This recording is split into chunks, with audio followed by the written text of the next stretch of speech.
Pemirsa, Anda kembali dalam dialog malam bersama dengan Dr. Tri Yunis Miko dan Dr. Tauhid, masih seputar vaksin Nusantara. Saya ingin ke Pak Tri dulu, Pak Tri. Dr. Tri, ada yang mengklaim bahwa kekebalan akan vaksin Nusantara ini bertahan seumur hidup. Bagaimana menurut Anda?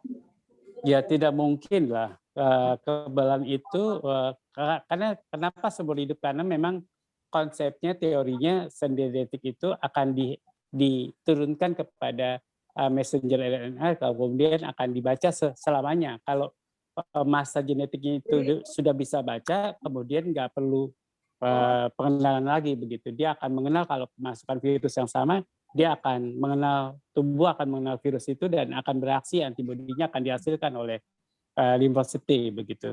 Jadi saya sepakat begitu kalau itu akan dikenal terus. Tapi bahwa kalau kita lama nggak bersentuhan, kemudian sel limfosit yang akan mengenal itu, jadi messenger RNA akan hilang juga begitu. Jadi akan lupa. Jadi kayak virus influenza, kemudian kan messenger RNA sudah kenal, sudah mengenal, kemudian menimbulkan reaksi, kemudian karena virusnya bermutasi, dia lupa begitu. Jadi dia akan bereaksi. Dan itu saya pikir karena memang virus ini gampang bermutasi, dalam 3 bulan aja atau 4 bulan itu ada 3 serotype.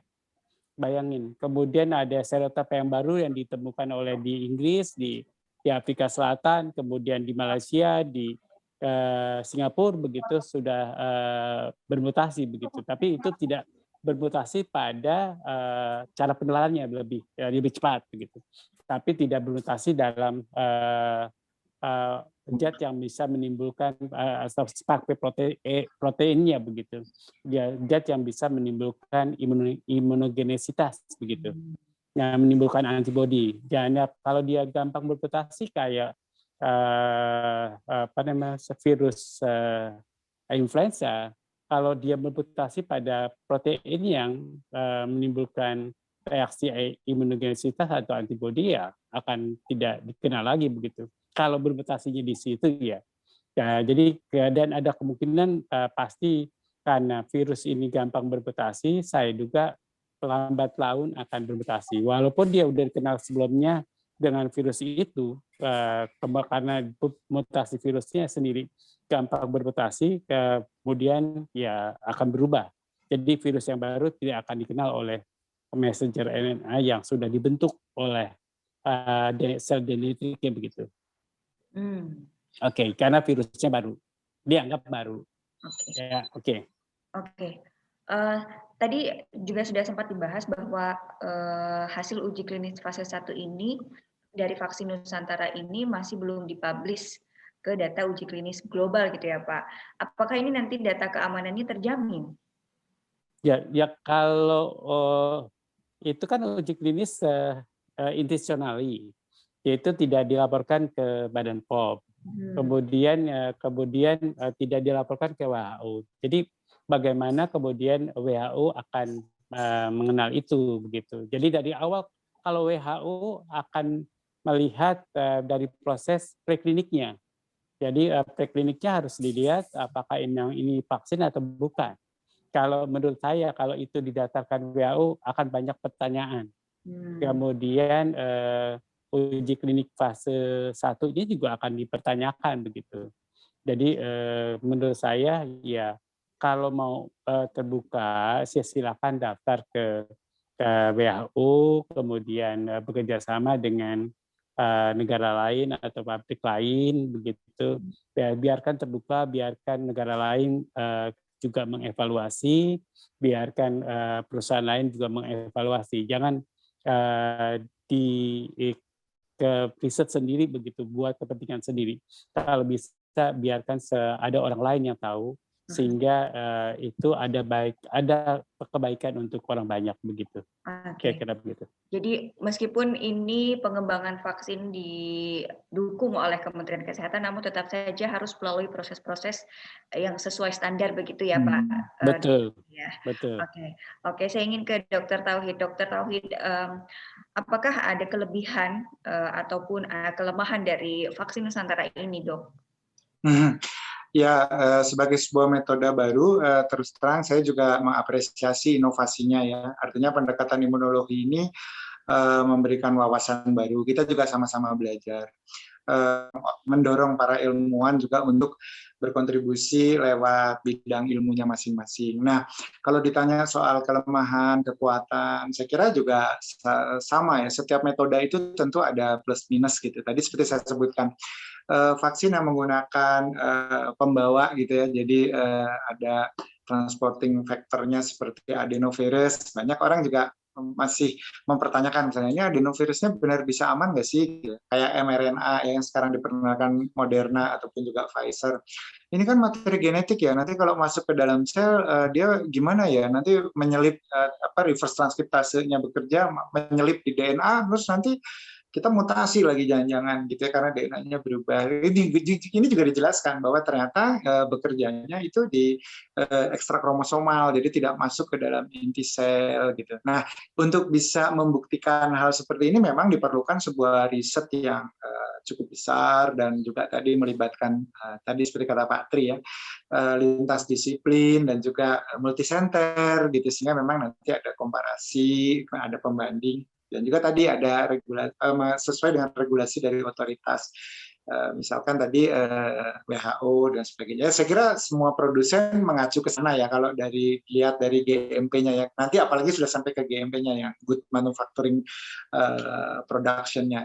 Nah, kelebihannya apa? Kalau melihat dari teorinya, saya kira kalau ini memang bersifat personal dan kemudian tadi diperkenalkannya di luar, artinya ini sekolahnya tidak di dalam tubuh, jadi antigen kita itu antigen virus itu diperkenalkan di laboratorium atau di luar tubuh kita gitu, maka kelebihannya kalau dalam hal ini artinya kita tidak menerima antigen apapun yang bersumber dari virus. Jadi sehingga kekhawatiran bahwa misalkan tadi inactivated virus itu ada virusnya yang masuk ke mRNA vaksin itu ada mRNA-nya yang masuk ke kita kayak yang punya Pfizer 1273 itu.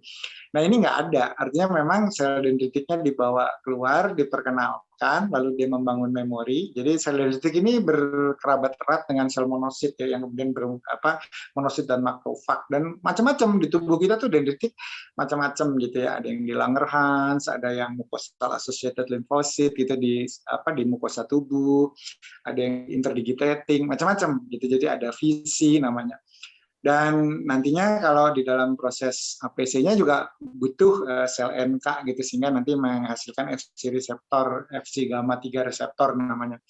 Itu CD16 gitu. Jadi prosesnya kalau memang itu belajarnya di luar dan dimasukkan ke tubuh kita, keunggulannya semestinya adalah tidak ada materi dari virus, baik itu antigen ataupun materi genetika yang dibawa masuk ke dalam tubuh kita, dan ini bisa menjadi lebih aman. Ini kalau saya lihat dari segi keunggulannya ya, kalau itu berjalan dengan baik dan memang bisa membawa memori dari luar ke dalam dan kemudian bisa mencetuskan sistem imun yang efektif gitu, imunogenisitasnya cukup bagus, itu keunggulannya. Kelemahannya apa? Kelemahannya karena ini sifatnya personal, tiap orang diambil dulu darahnya, kemudian diproses di lab, kemudian dimasukkan kembali. Tadi sebenarnya saya juga sependapat dengan Pak Tri, kan kita juga harus mengukur dosisnya ya, berapa sih jumlah selnya yang harus dimasukkan kembali. Sama nih dengan stem cell yang sekarang menjadi terapi banyak penyakit degeneratif metabolik. Berapa mau mengganti satu jaringan yang mengalami kerusakan itu berapa? Jumlahnya kan harus terukur gitu, dan sampai ke sasaran itu berapa, dan antibodi yang dihasilkan itu secara kuantitatif berapa. Dan kemudian tadi juga disampaikan oleh Pak Tri bahwa bertahannya berapa lama, mengingat juga bahwa perubahannya, dinamika perubahan ya yang lewat mutasi dan sebagainya itu juga harus terukur. Jadi saya kira kelemahannya adalah prosesnya itu karena individual, juga tadi memerlukan prasarana dan sarana yang saya kira tadi harus dipersiapkan terlebih dahulu. Mungkin ada kitnya ya, sehingga nanti lebih cepat gitu diproses seperti PCR lah gitu, darah diambil, diproses, dikembalikan lagi cepat gitu. Mungkin itu sudah jadi satu modul. Saya belum tahu ya, tapi mungkin arahnya begitu gitu ya. Ada satu kit, jadi darah diambil, dimasukkan, diinkubasi dalam waktu tertentu, dikembalikan lagi gitu. Nah, persoalan yang kedua adalah berapa jumlahnya tadi kan. Jadi ini kan harus terkuantifikasi, dan masing-masing individu kan punya kebutuhan yang berbeda ya. Jadi artinya ketika kita ingin memberikan satu efek preventif gitu kan, ada faktor gender, faktor usia, faktor berat badan, tinggi badan, profil genetika dan sebagainya. Karena imunogenisitas amat ditentukan oleh banyak faktor-faktor tersebut. Nah, ini berapa, sehingga mungkin nanti profiling individunya ini juga akan menjadi lumayan gitu ya, karena profilingnya pasti sampai, kalau bisa sih sampai genomik kan, supaya bisa kelihatan. Nah itu, jadi saya kira memang nanti kalau ini diterapkan protokolnya, saya kira harus cukup protokol yang menjadi standar acuan di fase implementasi harus sangat lengkap, dan ini saya kira juga tadi harus melalui proses riset, bukan sekedar uji klinis melihat efektivitas, tetapi juga tadi basic scientific-nya juga harus kokoh demikian. Dan tadi saya juga terstimulasi, ada pertanyaan tadi, bagaimana pengaruhnya dengan vaksinasi yang berjalan dan herd immunity. Karena ini sifatnya mungkin nanti masuknya pilihan ya. Artinya kan kalau program nasional kan yang sudah berjalan ini kan, yang sudah diprogram gitu dengan jenis virus yang memang jenis vaksin yang sudah disiapkan. Dan yang mandiri pun nanti juga selektif kan, akan dilihat terlebih dahulu mana yang bisa dipergunakan gitu dari beberapa produk yang dihasilkan oleh industri biotek dunia gitu. Nah, saya kira nanti kalau ini efektif gitu dan kemudian bisa diakses gitu ya oleh sebagian masyarakat gitu ya sama sih, tetap pada akhirnya bisa menimbulkan herd immunity, dengan catatan tadi bahwa memang kemampuan membangkitkan imunitas spesifik terhadap virus atau imunogenitasnya itu memenuhi standar efikasi. Seperti tadi kan Sinovac itu 65,3% kalau uji klinis di Bandung.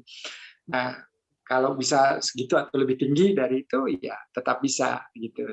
Nah, masalahnya berapa jumlah yang bisa dilayani ya, di mana saja, itu juga kan karena tadi apakah akan tersedia kit yang relatif sederhana sehingga bisa dilakukan di daerah-daerah. Nah, itu mudah-mudahan kalau itu memang bisa, ya bisa menjadi sebuah terobosan juga bagi bangsa Indonesia. Baik, mungkin terakhir untuk Dr. Tri dan Dr. Tauhid, ini singkat saja, apakah ada himbauan untuk masyarakat dengan adanya vaksin Nusantara ini dan juga harapan atas adanya vaksin Nusantara ini seperti apa? Silakan disampaikan mulai dari Dr. Tri dulu. Silakan. Ya, jadi vaksin Nusantara, vaksin merah putih, kemudian vaksin yang sekarang dibeli dari Cina, Sinovac dan Sinopharm atau AstraZeneca akan menjadi wawasan vaksin di kemudian hari ya. Jadi wawasan itu harus terbuka kalau bisa informasinya, supaya masyarakat tahu begitu apa yang harus dipilih, jadi vaksin apa yang akan disuntikan ke dalam tubuh mereka, sehingga kalau nanti vaksin merah putih atau vaksin Nusantara, kalau memang sudah mendapat izin, baik itu dari Badan POM maupun itu dari WHO, kemudian ya menurut saya harus diterima oleh masyarakat. Tapi izin itu harus dua-duanya ya, WHO mengizinkan kemudian Badan POM mengizinkan. Jadi jangan sampai salah kalau kemudian bangsa Indonesia doang yang mengizinkan begitu. Oke. Terima kasih, Mbak. Oke, silakan Dr. Tauhid. Ya baik, jadi memang saya sependapat dengan Dr. Tri bahwa pandemi ini memang melahirkan banyak hal baru, ya, pengetahuan, wawasan baru, dan saya kira masyarakat juga menjadi semakin cerdas. Sekaligus mungkin ini harus diimbangi oleh para cendekiawan dan juga profesional kesehatan, sehingga pemberian informasi terkait dengan apa yang akan diberikan itu bisa mencerahkan lah. Kan sekarang juga memang masih muncul mungkin keraguan ya di masyarakat dengan program imunisasi atau vaksinasi nasional ini juga masih kalau saya lihat dari ada beberapa lembaga survei pun kan ya masih sekitar 60-40 lah ya. Jadi ada yang 40% masih belum bisa memahami begitu arti pentingnya pemberian vaksin. Nah, ini saya kira juga bergantung pada nilai edukasi yang bisa diberikan. Dan tadi saya kira saya juga menekankan kembali bahwa meskipun kita dalam kondisi emergensi dan ini adalah hal-hal yang bersifat inovasi, sama ya seperti di testing dan tracing kan, kita melewati fase-fase yang mematangkan kita dengan tadinya mengedepankan rapid antibody, kemudian sekarang mengarah ke rapid antigen yang lebih presisi untuk menemukan virusnya, lalu kemudian juga muncul inovasi seperti Genos yang juga ramai kan, maksudnya pasti menimbulkan pro dan kontra gitu ya, apalagi dalam sudut pandang saintifik pasti ada, dan itu sangat bagus menurut saya. Kalau nggak ada kontranya, kita nggak mengkritisi, ya nggak akan terbangun kan nanti sebuah konstruksi objektif dari efektivitas suatu obat, keamanan suatu obat ataupun metode gitu. Jadi menurut saya bagus, jangan dibawa baper gitu ya kalau ada yang masih bertanya. Justru challenge itu harus bisa membuktikan, harus bisa memberikan jawaban bahwa kita di kedokteran itu simple ya Pak Tri ya kan, evidence based medicine. Jadi kalau evidence-nya ada, bisa dipertanggungjawabkan secara ilmiah gitu ya, dan dengan metodologi yang tepat, why not gitu ya. Dan ini saya kira tadi satu hal yang menarik lah dan menjadi pembelajaran bagi kita bersama. Saya kira itu akan baik lah di masa yang akan datang. Kita akan punya banyak opsi, akan punya banyak knowledge yang novelty gitu ya terkait dengan penanganan berbagai masalah kesehatan di masyarakat. Oke, baik. Terima kasih Dr. Triunis dan Dr. Tauhid, tentu saja dengan sama-sama. Dr. Tauhid, terima kasih Dok. Ya. Menjadi kebanggaan atas inovasinya, namun juga kita harus menjalankan sesuai prosedur dan sesuai standar begitu ya, agar hasilnya pun memang bisa memberikan hasil terbaik untuk masyarakat gitu. Baik, untuk itu saya ucapkan sekali lagi terima kasih Dr. Triunis dan Dr. Tauhid atas waktunya. Semoga kita bisa bertemu atau berdiskusi di lain waktu lagi. Saya Santi Andriani, pamit undur diri. Sampai jumpa di dialog malam selanjutnya dan wassalamualaikum warahmatullahi wabarakatuh.